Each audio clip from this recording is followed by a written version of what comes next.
Paskolų palūkanos – tai pinigų kaina laike, išreiškinti, kiek kainuoja skolintis pinigus arba kokią grąžą galima gauti už paskolintą kapitalą.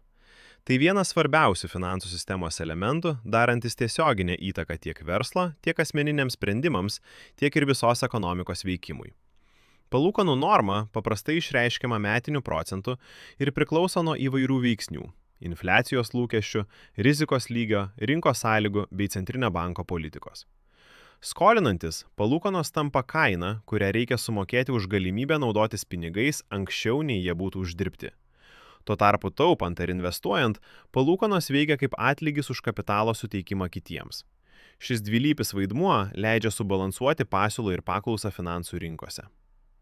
Palūkanos gali būti fiksuotos arba kintamos.